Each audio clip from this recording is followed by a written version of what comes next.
feminino. Não é o voto feminino. O voto para o feminino. Ou seja, o voto em mulheres. É preciso ver que isso foi uma pauta eleitoral, que foi um desejo eleitoral e que isso conseguiu ganhar corpo. E isso é explicável pelos resultados. Só houve um resultado eleitoral ruim para as mulheres, que foi de deputado estadual, que reduziu de 10 acho que para 4, 5 cadeiras. Isso foi ruim. Né? Mas, do ponto de vista das cadeiras federais, Pernambuco só tinha uma deputada federal eleita na última eleição, que foi a Marília Reis, e agora vai ter 4.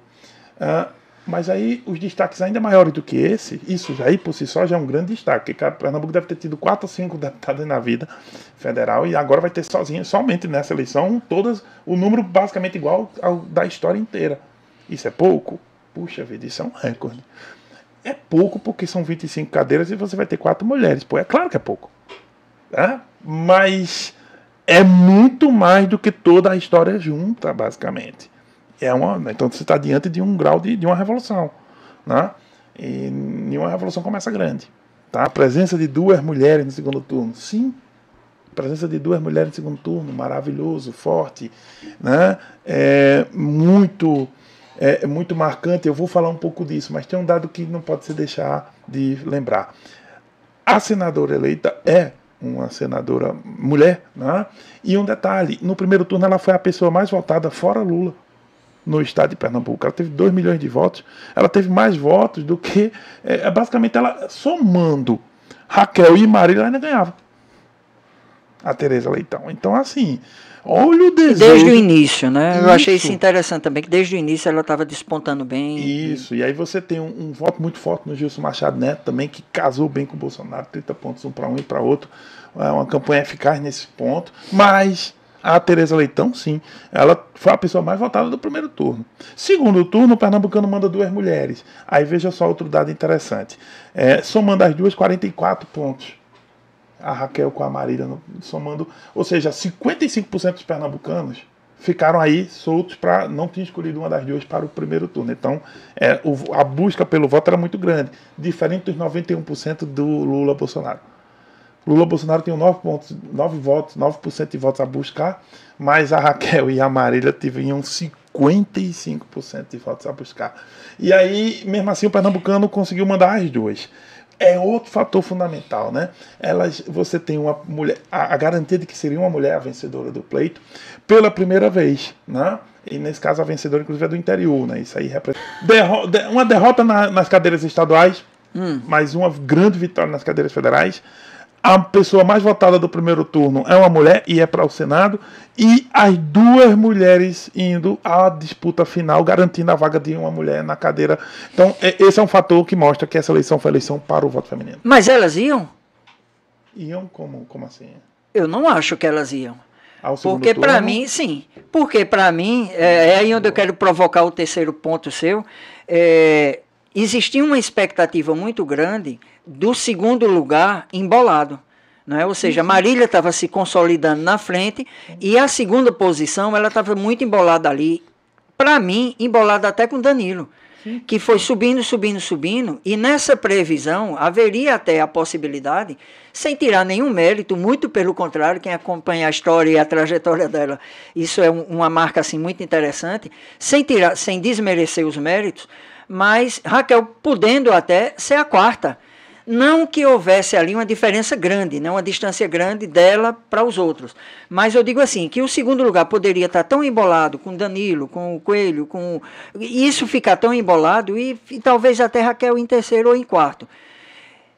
Existiu ou não esse fato do dia da eleição, que também acabou comovendo parte da população e transformando aí... Eu também tenho outra questão. Porque geralmente nos últimos governos só tinha 2 nomes fortes. E querendo ou não, nesse teve no mínimo 4 possíveis que poderiam ganhar. Que ajudou, né? Essa questão de nomes fortes, que cada um tinha a sua região, que conseguiu agrupar muito voto, eu acho que influencia nessa questão. O primeiro fator da eleição foi o voto para o feminino. O segundo fator, né? Eu tentei explicar o primeiro fator. O segundo fator é isso que você coloca.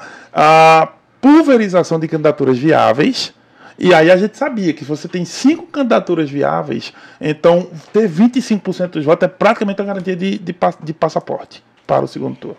Então, e pulverização de candidaturas viáveis também requer um problema para as pesquisas, um problema grande, que é, se eu tenho 5 candidaturas viáveis, eu tenho nichos eleitorais, eu tenho o que a gente chama de redutos eleitorais.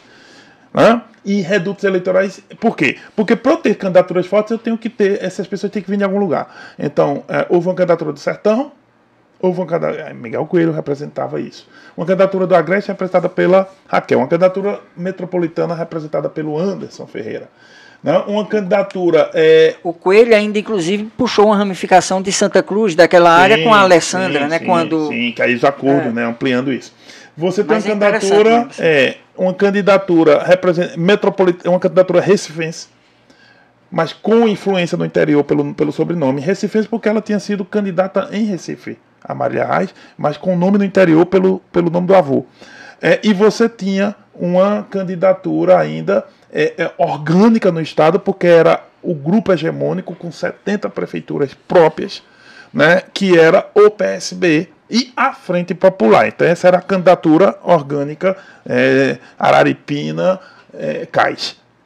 Então, veja que um cenário desse é um cenário de, tipo assim, para onde você atirar, sabe, vai acertar em alguém. Isso também explica, é o segundo ponto que explica, não foi só um voto para o feminino, isso aí era, mas nas primeiras pesquisas, como 2 colunas, né, que deram sustentação a essa... E pode pegar as pesquisas da pré-campanha, quando os nomes ainda não eram certezas, antes das convenções. Marília em primeiro, antes era Raquel em primeiro, sem Marília, que Marília não estava no jogo. Quando Marília joga, Raquel começou a não chegar nesse um embolado ali, segundo ou terceiro, quando a campanha começa, os recursos são para a reta final. Para a reta final, os recursos das candidaturas de Raquel eram menos do que as outras, ela tinha menos recursos que as outras, e isso impactava. Começa assim, uma injeção maior do governo do estado, né, do Câmara, nos municípios. Na oposição, Miguel tinha a maior máquina. O próprio Bolsonaro investindo. Bolsonaro tinha uma máquina com Anderson. Eram 3 máquinas contra Raquel e Marília. A máquina estadual, um presidente discutir, 120 prefeitos, tal, a Frente Popular. A máquina oposicionista de Miguel, muito bem construída, 30 prefeitos, o Sertão, prefeito na Mata, prefeito no Agreste, e a máquina bolsonarista com Anderson Ferreira, que tem capilaridade própria, que tem um discurso que não precisa de prefeitos, que é e tinha alguns, mas realmente era uma capilaridade imensa pelo WhatsApp, por outras redes, por igrejas evangélicas, isso aí senão o Bolsonaro não estava onde está.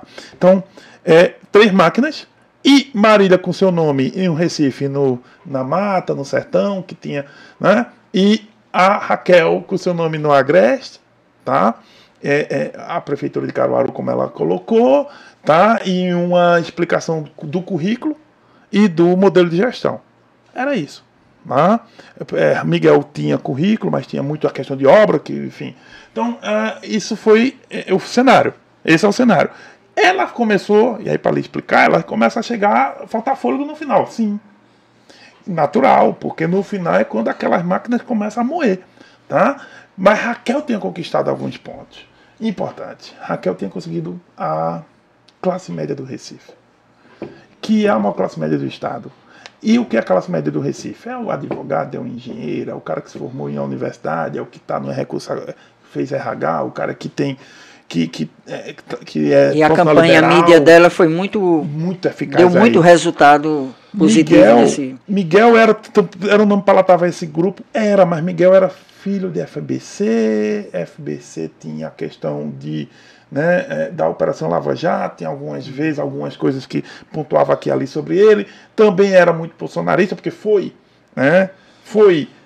o Fernando Zé Coelho foi o líder do governo, isso pagou um preço sobre isso, e ele não assumia Bolsonaro também por outro lado, então acabou perdendo um pouco. Então Miguel não era esse nome na classe média como Raquel foi. Marília não tinha esse nome na classe média em Recife, e Danilo também não conseguiu penetrar aí. Então nesse ponto Raquel se sustentava com o reduto eleitoral do Agreste e com essa classe média do Recife. Isso garantia a ela os pontos.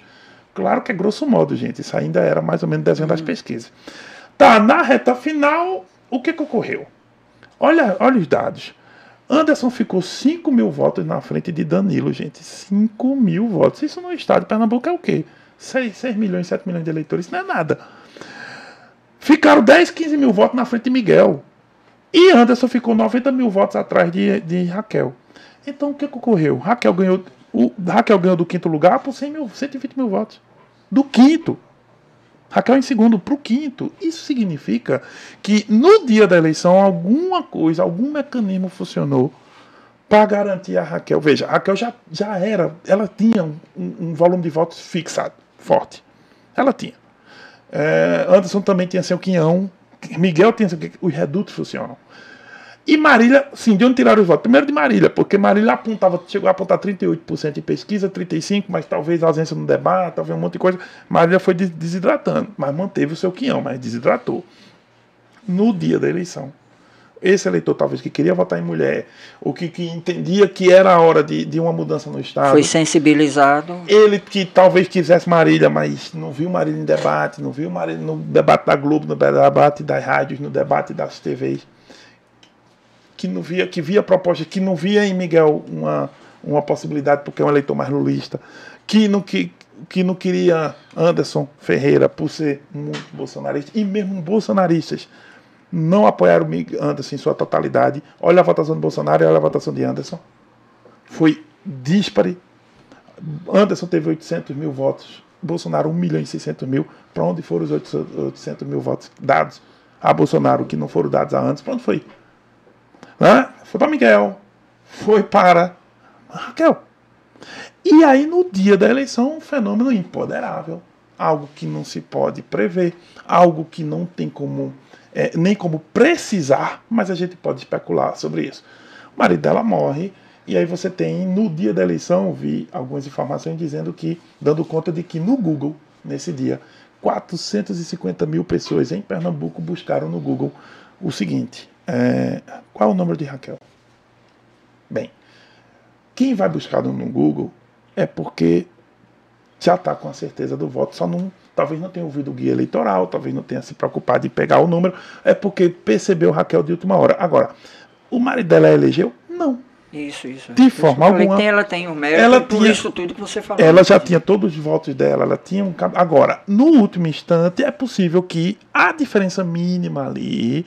Né, é o chamado fator novo, né? Que infelizmente nesse caso foi uma tragédia. Nesse caso, uma tragédia incomensurável. Agora, pode ter servido a ela de dar esse impulso. Agora, é claro que é um preço alto. É claro que ela trocaria isso, me parece, enfim, isso não tem nem o que discutir. E outra, fazer fazer uma conta eleitoral, jogar. Tanto que eu não vi a campanha dela apostar nisso. Apostar nessa comoção. A campanha dela foi muito ética nesse ponto. Eu não vi nada disso e especular demais sobre isso também seria, né, muito injusto e desumano. Desumano, injusto e uma ilação.